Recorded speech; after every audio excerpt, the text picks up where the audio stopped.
بسم اللہ الرحمن الرحیم۔ السلام علیکم ورحمۃ اللہ وبرکاتہ۔ میں مختصر صحیح بخاری کے حدیث کی کتاب پڑھ رہا تھا جو مجھ تک پہنچی ہے، میں چاہتا ہوں کہ آپ تک بھی پہنچے۔ حضرت ابو ہریرہ رضی اللہ تعالیٰ سے روایت ہے، انہوں نے فرمایا کہ قسم ہے اس اللہ سبحانہ و تعالیٰ کی جس کے سوا کوئی معبود حقیقی نہیں، بعض اوقات میں بھوک کی وجہ سے زمین پر پیٹ لگا کر لیٹ جاتا اور کبھی ایسا ہوتا کہ اس کی شدت سے پیٹ پر پتھر باندھ لیتا۔ ایک دن میں سارے راہ جہاں سے لوگ گزرتے تھے بیٹھ گیا۔ سب سے پہلے ابو بکر رضی اللہ تعالیٰ عنہ وہاں سے گزرے تو میں نے ان سے قرآن کی ایک آیت پوچھی، یا صرف اس لیے پوچھی کہ وہ مجھے پیٹ بھر کے کھانا کھلا دے، مگر انہوں نے خیال نہ کیا اور چلے گئے۔ پھر عمر رضی اللہ تعالیٰ عنہ ادھر سے گزرے تو میں نے ان سے بھی قرآن مجید کی ایک آیت پوچھی، اور یہ بھی صرف اس لیے پوچھی کہ مجھے پیٹ بھر کے کھانا کھلا دے، مگر انہوں نے بھی کوئی خیال نہ کیا اور چپکے سے چل دیے۔ پھر رسول اللہ صلی اللہ علیہ وسلم وہاں سے گزرے تو مجھے دیکھ کر مسکرائے اور میرے دل کی بات میرے چہرے کی حالت سے سمجھ گئے، اور فرمانے لگے، اے ابو ہریرہ رضی اللہ تعالیٰ عنہ۔ میں نے کہا، اے اللہ کے رسول صلی اللہ علیہ وسلم، میں حاضر ہوں۔ آپ نے فرمایا، میرے ساتھ آؤ۔ آپ چلے تو میں بھی آپ کے پیچھے چل پڑا۔ آپ گھر میں داخل ہوئے تو میں نے اندر آنے کی اجازت مانگی، مجھے آپ نے اجازت دے دی تو میں بھی مکان میں داخل ہوا۔ وہاں ایک دودھ سے بھرا ہوا پیالہ آپ نے دیکھا تو فرمایا، یہ کہاں سے آیا ہے؟ گھر والوں نے بتایا کہ فلاں مرد یا عورت نے آپ کو بطور تحفہ بھیجا ہے۔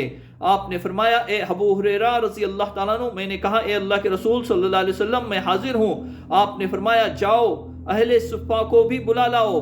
ابو ہریرہ رضی اللہ تعالیٰ عنہ کا بیان ہے کہ اہل صفہ تو صرف اسلام کے مہمان تھے، ان کا وہاں کوئی گھر بار یا مال و اسباب نہ تھا، اور نہ ہی کوئی دوست و آسانہ جس کے گھر جا کر رہتے۔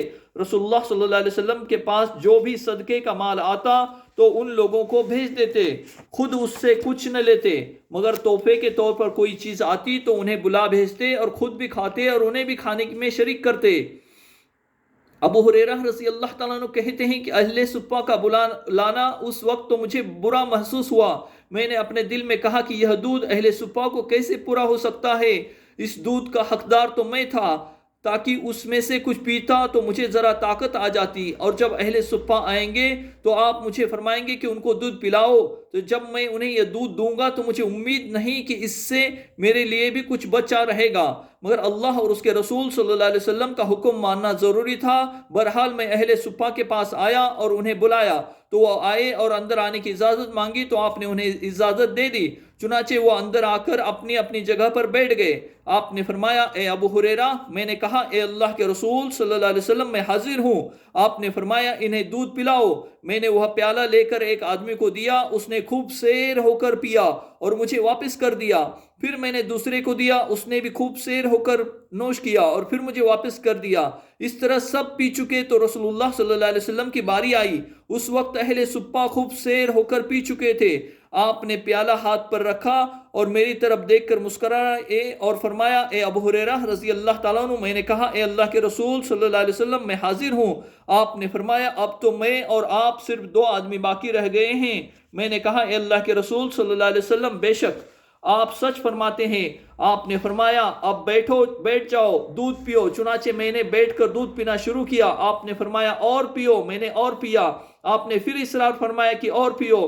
آپ یہی فرماتے رہے یہاں تک کہ میں نے کہا، اس پروردگار کی قسم جس نے آپ کو حق دے کر بھیجا ہے، اب تو میرے پیٹ میں کوئی جگہ نہیں ہے۔ آپ نے فرمایا، اچھا اب مجھے دے دو۔ چنانچہ میں نے وہ پیالہ آپ کو دے دیا۔ آپ نے پہلے تو اللہ کا شکر ادا کیا، پھر بسم اللہ پڑھ کر بچا ہوا دودھ نوش فرمایا۔ بخاری کی روایت ہے۔